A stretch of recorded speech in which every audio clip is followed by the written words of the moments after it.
Hello students and my dear friends, myself Asharfi Pal from Brahmdat Saraswati Vidya Mandir Bilaspur PGT Biology. Today we discuss about the 9th standard science lesson. The name of lesson is the fundamental unit of life. जीवन की आधारभूत sales, कोशिका इकाई, आज इसके बारे में हम इस वीडियो में डिस्कस करने वाले हैं। तो first of all, if you do not subscribe our school channel, यदि आपने चैनल को सब्सक्राइब नहीं किया हो तो सबसे पहले हमारे चैनल को सब्सक्राइब कर लीजिए, बेल आइकन को प्रेस कर दिए जिससे आने वाली सारी अपडेट, सारी वीडियो सबसे पहले आप तक पहुँचें। तो सबसे पहले अगर आपने चैनल को सब्सक्राइब नहीं किया तो प्लीज़ चैनल को सब्सक्राइब कर लीजिए। आज के इस वीडियो में हम देखने वाले हैं what is the fundamental unit of life cell. जीवन की आधारभूत जो कोशिका है वो क्या है, हमारा जीवन किस प्रकार से मिलकर के बना है।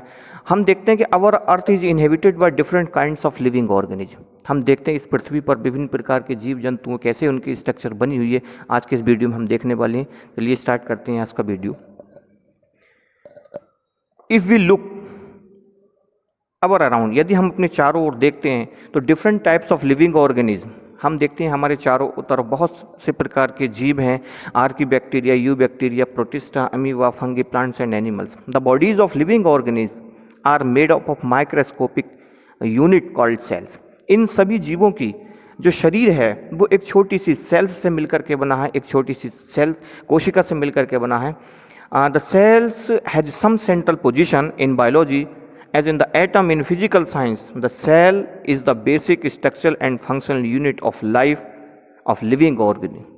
हर किसी जीव के जीवन की एक क्रियात्मक संरचनात्मक जो फंडामेंटल यूनिट ऑफ लाइफ है वो सेल्स है।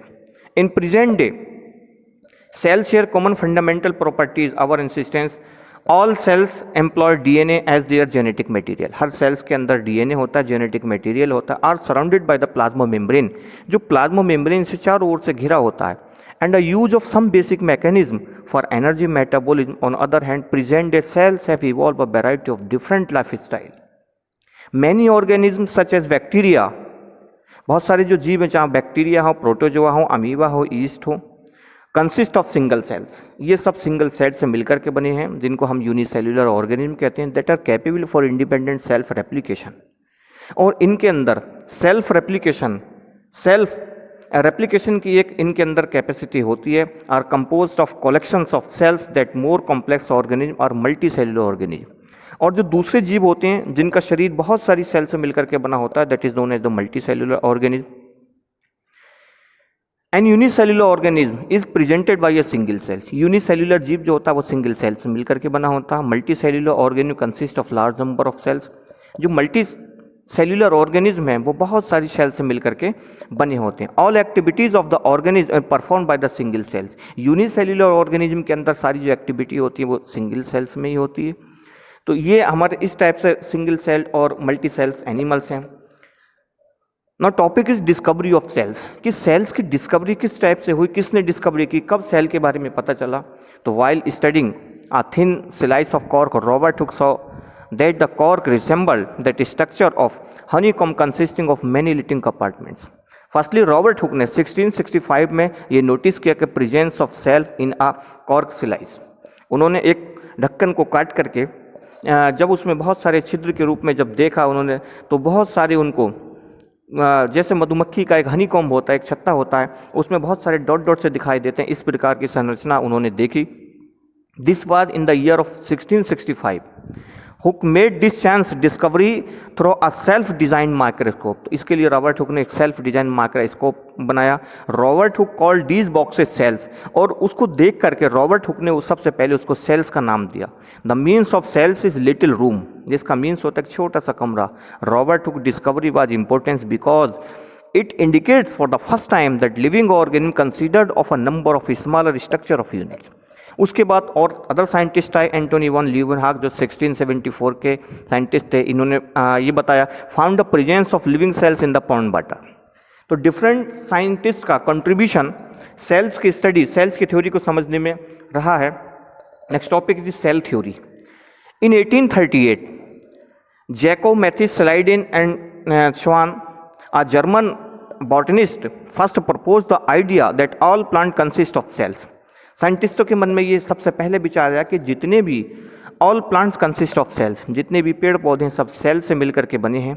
अ year later in 1839 Theodor Schwann and German zoologist independently asserted that all animals and plants are made up of cells, कि सभी जीव जंतु पेड़ पौधे जो हैं सेल से मिलकर के बने होते हैं। The cells theory was refined further in 1855 when another German biologist R. Schwann presented this idea that cells arise from existing cells.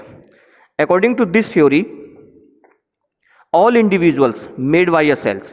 इस थ्योरी के अनुसार सभी जीव जो हैं वो सेल से मिलकर के बने होते हैं। All organism are composed of cells and cell produce that is secretions. All metabolic reactions, जितनी भी मेटाबॉलिक रिएक्शंस होती हैं टेक प्लेस इन सेल्स, वो सारी के सारी सेल्स में होती हैं। Cells are structural and functional unit of life. Cells जो होती है एक स्ट्रक्चरल और फंक्शनल यूनिट ऑफ लाइफ, जीवन की एक आधारभूत कोशिका है, आधारभूत शिला है।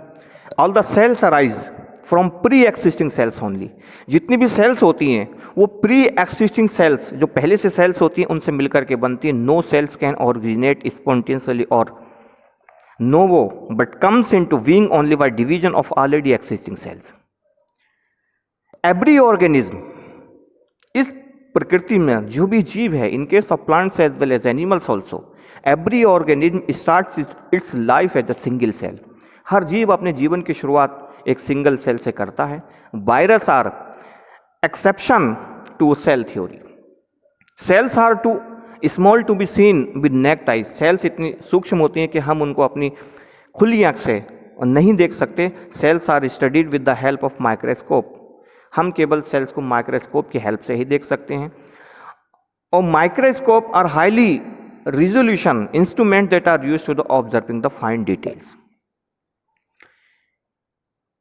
इन cells theory there are two types of animals. जैसा मैंने पीछे बताया कि दो प्रकार के एनिमल्स हैं, मल्टी सेल्यूलर एनिमल्स हैं और यूनिसेल्यूलर ऑर्गेनिज्म है। मल्टी सेल्यूलर और यूनिसेल्यूलर ऑर्गेनिज्म में, यूनिसेल्यूलर ऑर्गेनिज्म में यदि हम देखें तो रिप्रोडक्शन कंसिस्ट या कंज्यूम्स आर सिंगल सेल्स, उनमें जो रिप्रोडक्शन होता है वो सिंगल सेल्स में होता है। In case of multi cellular organism only some cells of the body called germ cells, इनमें कुछ सेल्स जो होती हैं बॉडी की वो जर्म सेल्स के नाम से जानी जाती हैं, takes part in the reproduction, जो रिप्रोडक्शन में पार्टिसिपेट करती हैं। Other cells remain intact. The life span of individual is short. जो यूनिसेल्यूलर ऑर्गेनिज्म होते हैं उनका जो जीवन काल होता है वो बहुत छोटा जीवन काल होता है। And the multi cellular organism the life span is individual is long. Multi cellular organism में, जिसमें हम भी मल्टी सेल्यूलर ऑर्गेनिज्म में आते हैं, उनका जो लाइफ टाइम होता है वो बहुत लॉन्ग होता है। नेक्स्ट हम डिस्कस करते हैं शेप ऑफ सेल्स। यदि हम सेल्स की शेप की बात करें, the basic shape of eukaryotic sales is spherical. यहाँ पर यूकैरियोटिक और प्रोकैरियोटिक वर्ड से पहले इसको क्लियर कर देते हैं। प्रोकैरियोटिक सेल्स होती हैं, दो प्रकार की सेल्स हैं, एक प्रोकैरियोटिक और यूकैरियोटिक। दोनों में डिफरेंस क्या होता है? Size of sales. प्रोकैरियोटिक में यदि हम देखें तो size of cell generally small. इनमें सेल्स का जो साइज होता है वो स्मॉल होता है, वो 1 से लेकर के 10 म्यू माइक्रोन तक इनका साइज हो सकता है। In case of eukaryotic cells में, यदि हम यूकैरियोटिक सेल्स में देखें तो size of cells is generally large. Cells का जो साइज है वो लार्ज होता है। ये 5 म्यू माइक्रोन से लेकर के 100 म्यू माइक्रोन तक हो सकता है। प्रोकैरियोटिक सेल में न्यूक्लियस इज एब्सेंट, इसमें न्यूक्लियस एब्सेंट होता है, और यूकैरियोटिक सेल्स में न्यूक्लियस इज प्रेजेंट होता है। It contains single chromosomes. Prokaryotic cells में सिंगल क्रोमोसोम्स होते हैं, यूकैरियोटिक सेल्स में the contains more than 1 chromosomes. Prokaryotic cells में न्यूक्लियस एब्सेंट होता है, जबकि यूकैरियोटिक सेल में न्यूक्लियर प्रेजेंट होता है। प्रोकैरियोटिक सेल्स का स्ट्रक्चर को यदि हम देखें तो इसमें outer membrane, cell wall, capsule, plasma membrane, nucleoid region, ribosome, pilus होते हैं। यूकैरियोटिक सेल्स में mitochondrial, centriole, vesicle, cytosol, flagellum, lysosome, Golgi apparatus, ये सारे के सारे पार्ट्स होते हैं। ऑर्गेनाइजेशन की यदि हम बात करें तो सेल्स का ऑर्गेनाइजेशन किस टाइप से होता है? Through their shape and size of activities very all cells have following 3 major functional region. हर सेल्स के 3 मेजर फंक्शनल रीजन होते हैं। You can see the two diagrams in this picture. इसमें आप दो डायग्राम देख रहे हैं, तो first is animal cell and second diagram is plant cell. एक जो डायग्राम यहाँ पर एनिमल सेल का है और दूसरा प्लांट सेल का दिखाया गया है। एनिमल सेल में जो एनिमल सेल है, एनिमल सेल में हम देखें तो बहुत सारे इसके जो पार्ट्स हैं वो हमको दिख रहे हैं। स्मूथ एंडोप्लाज्मिक रेटिकुलम है, माइक्रोट्यूबुल है, लाइसोसोम है, फ्री राइबोसोम है, न्यूक्लियर एनवेलोप है, न्यूक्लियोलस है, साइटोप्लाज्म है, माइटोकॉन्ड्रिया है, गोल्जी अपरेटस है, सेक्रेटरी वेसिकल्स है। ये सारे के सारे पार्ट्स एनिमल सेल्स के हैं। प्लांट सेल्स में यदि हम देखें तो प्लांट सेल्स में cell wall, plasma membrane, middle lamella, free ribosome से उसका ग्रेनम है, माइटोकॉन्ड्रिया है, वैक्यूल्स है, क्लोरोप्लास्ट है। ये सारे के सारे पार्ट्स हैं। The cells has a 3 basic part. Cell के 3 बेसिक मेन पार्ट्स होते हैं। First cell membrane, cell membrane का दूसरा नाम प्लाज्मा मेम्ब्रेन के नाम से भी जानते हैं, and yes cell wall. Second is nucleus and third is cytoplasm. A cells contain 3 features, 3 main इसके पार्ट्स होते हैं। तो फर्स्टली प्लाज्मा मेम्ब्रेन।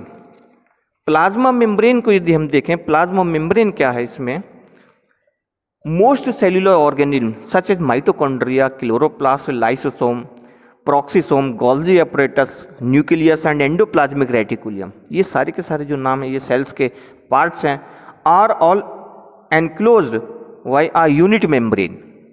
ये जितने भी पार्ट्स हैं वो सब एक यूनिट मेम्ब्रेन से ढके होते हैं। द सेल सरफेस मेम्ब्रेन और plasma membrane is the outer covering of each cell. हर सेल्स के बाहर का जो आवरण होता है, जो इन सारे पार्ट्स को कवर करके रखती है, उस पार्ट्स का नाम प्लाज्मा मेम्ब्रेन उसी का नाम होता है। It is present in cells of plants, animals and microorganism. It is present in cells of plants. Plasma membrane plants में भी होता है, एनिमल्स में भी होता है, एंड माइक्रो ऑर्गेनिज्म जो सूक्ष्म जीव हैं उनके अंदर भी होता है। स्ट्रक्चर की यदि हम इसमें बात करें तो plasma membrane is a living thin delicate elastic selectively permeable membrane. जो प्लाज्मा मेम्ब्रेन होती है वो थिन है, डेलिकेट है, इलास्टिक है, सिकुड़ने फैलने वाली होती है, सेलेक्टिवली परमेबल मेम्ब्रेन है। It is about 7 new micron thick under a light microscope. This is merely appears as a single line. However, the development of electron microscope has made it possible is investigate the detailed structure of biological membranes, plasma membranes and other membranes of cellular organisms. Plasma membrane chemical analysis यदि हम उसका देखें तो has shown the membrane to be 75% of phospholipids. इसमें 75% phospholipids है। In addition the membrane contains proteins, और ये membrane के अंदर प्रोटीन्स है, cholesterol and polysaccharides. However it is the phospholipid that form key of elements in the structure of plasma membrane.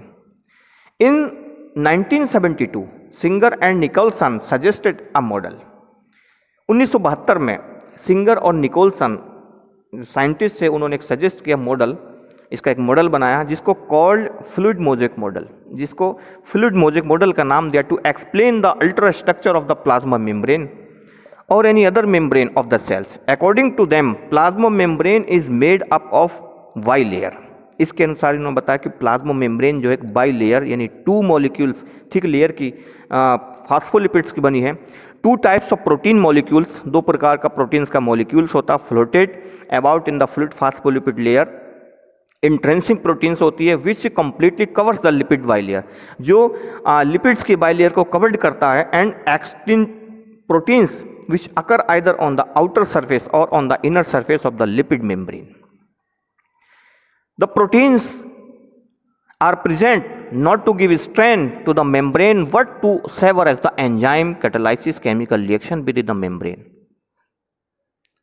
Transport proteins or permease or movement of water soluble pumps for activities and receptor proteins presence of lipids and proteins provide flexibility to the plasma membrane.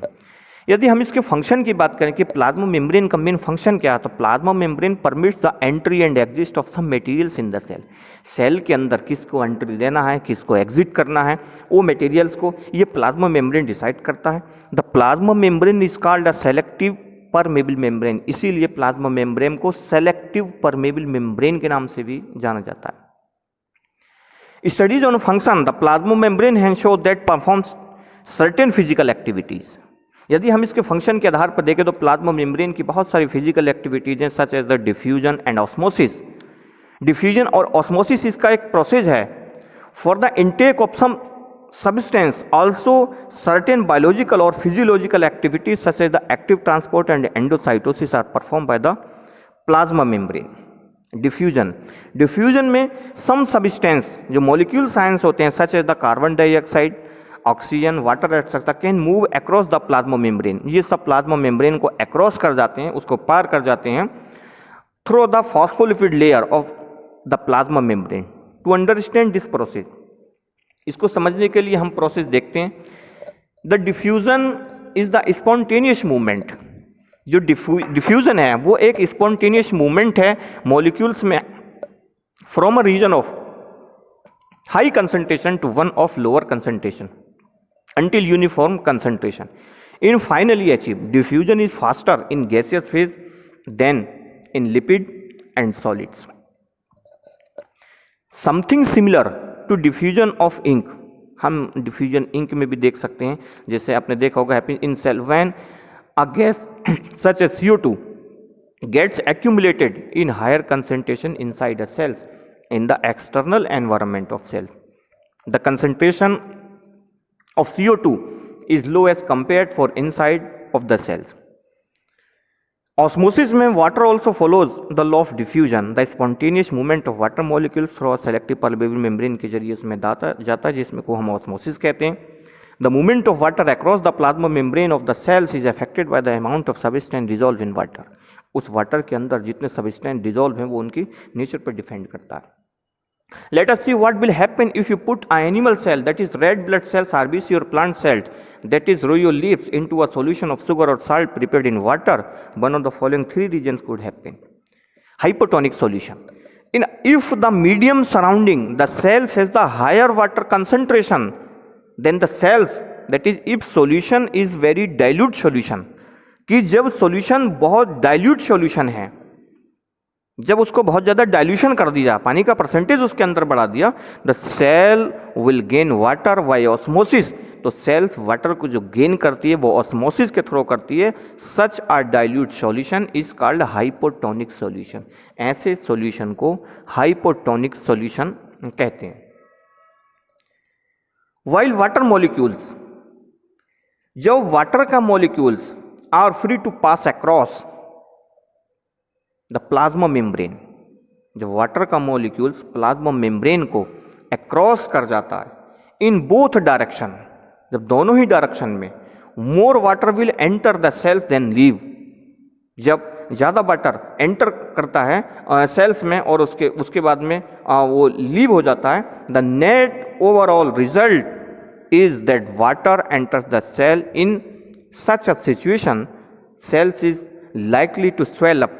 तो cells के अंदर swelling type आ जाती है, cell एक फूल सी जाती है, become inflated और टर्गेड. सच swollen RBC में अल्टीमेटली वस्ट, और वो जो आरबीसी है वो अल्टीमेटली वस्ट हो जाती है. If the medium surrounding the cells is of exactly the same water concentration as the cells, there will be no net movement.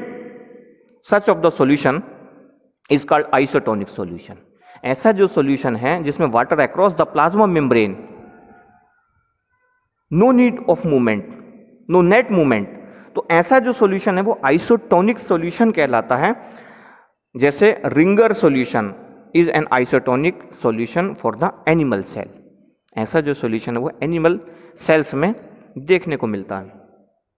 In this case water across the plasma membrane in both direction, what the amount going in is the same as the amount going out of, there is no overall movement of water. In such a situation the cells will maintain the same size. If the medium has a lower concentration, यदि जो medium है वो concentration का lower है of water, then the cells, if it is very concentrated solution, the cell will lose water by osmosis. The cells water को osmosis के जरिए उसको लॉस कर देती है, such a concentrated solution is called hypertonic solution, और ऐसे solution को हम हाइपरटोनिक सॉल्यूशन कहते हैं। In this case too water crosses the plasma membrane, इस कंडीशन में वाटर प्लाज्मा मेम्ब्रेन को क्रॉस करता है इन बोथ डायरेक्शन, दोनों ही डायरेक्शन में। What this time more water leaves the cell than enters it, therefore the cells will shrink, और इसके कारण जो सेल्स होती है वो सिकुड़ जाती है। In this situation plant cells is said to be plasmolysed, और ऐसी कंडीशन में प्लांट सेल्स को हम प्लाज्मोलाइज्ड कहते हैं। एंड एनिमल सेल्स जिसमें RBC is said to be crenated, हम एनिमल सेल्स को उस कंडीशन में क्रीनेटेड बोलते हैं। Endocytosis, in endocytosis is the ingestion of material by the cells, कि सेल्स किस मटेरियल को कैसे इंगेस्ट करती है, अंतर्ग्रहण करती है through a plasma membrane, plasma membrane के जरिए सेल्स को कैसे इंगेस्ट करती है। It is the collective term that describe 3 similar process. Endocytosis में 3 उसकी मेन प्रोसेस होती हैं। फैगोसाइटोसिस जिसमें सेल ईटिंग, सेल किसी भी चीज़ को, किसी भी सब्सटेंस को ईट करती है। फोटोसाइटोसिस सेल ड्रिंकिंग, सेल्स किसी भी सब्सटेंस को, मटेरियल को ड्रिंक करती है। And receptor mediated endocytosis, these process are pathway to specially internalize solid particles, small molecules and ion and macromolecules respectively, all of them require energy, इन सब में energy का requirement होता है, so they may be regarded as different from the active transport. Phagocytosis, it literally means cell eating, ये cell eating तो कर रही है उसमें। It is common method of feeding among in the protozoa, phagocytosis हमें amoeba में देखने को मिलता है। एंड लोअर मेटाजोआ, जो लोअर मेटाजोआ जैसे स्पंज हैं, it is also the way of which white blood cells, leucocytes engulf cellular debris and unventilated microscope. तो आज इस वीडियो में हमने यहाँ तक देखा है। नेक्स्ट वीडियो में सेल्स के हम और जो पार्ट्स हैं उनके बारे में नेक्स्ट वीडियो आएगा, उसमें हम डिस्कस करेंगे, जिसमें सेल्स वाले या सेल्स के अदर जो भी ऑर्गेनल्स हैं उनमें डिस्कस करेंगे। वीडियो आपने शुरू से लास्ट तक देखा होगा। Thank you very much for watching the video.